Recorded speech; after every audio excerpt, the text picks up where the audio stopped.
Жарым иштеп кеткен таштап койгон алмаңа дагы суроо жооп болот акыретте. Анан жарым жолдо таштап кеткен жубайыңа кандайча суроо жооп болбой калсын. Кээ бирөөлөр ушундай. Мен мынау азыр ушул тосуктан чыгып туруп мындай түшүндүрүп коеюн көчө тилинде, азыркы жаштардын стилинде. Көп жаштар бир девушка менен, бир жигит менен, кыз болсо эркек менен, эркек болсо кыз менен сүйлөшөт. Кызга вниманиясын берет, гүлүн берет, бар жогун берет, өзүгө толук үйрөтүп бүтөт да. Эми максат иш аракет, жыйынтыгын берди, алма колго түштү, эми эмне кылат? Аны тиштейт, жейт. Жеп туруп жарымын тиштеп кетип калат да. Шунун нары жок. Баягы кыз суицид болуп калышы мүмкүн, өзүн өлтүрүп алышы мүмкүн. Сүйүү махаббат деп өмүр бою кыйналып өлүшү мүмкүн. Анын ойносон ойлош жок. Эркек ошо өзүнүн нафсинин кандырып алгандан кийин, кумардын рахатына бүткөндөн кийин таштап кетип калат. Ал үчүн жаңы жашоо, жаңы барактар ачыла берет. Неге? Себеби анын сели ошол болчу да.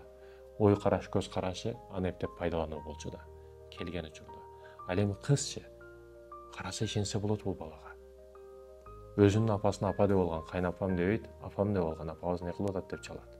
Кайнатабыз дебейт, атабыз не кылып атат деп чалат. Карыз сураса берип турат. Не истесе, истежакка чейин эле келип бир деген истегенин берип атат. Аял киши, кыз бала аны идеал деп көрүп калат да. Өзүн арнайт, ишенет.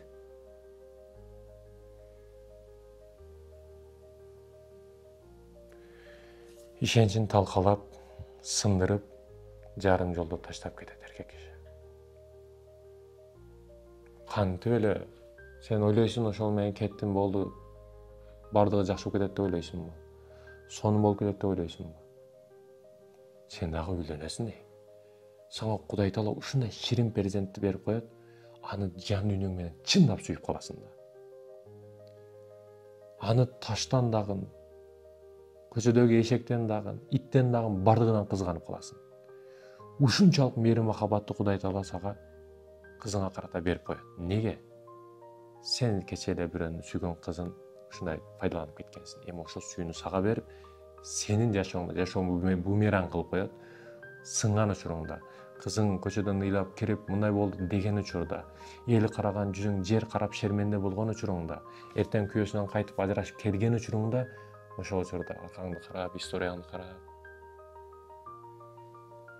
анан бир асманды карап, Аллахым кайсы күнөөм үчүн дейин дейсиң, бирок күнөөң толтурат аркаңда. Реалдуулук бар, адилеттүүлүк бар. Сен ойлобо качып кетем деп. Малдын жүгүргөнү сарайына чейин эле болот.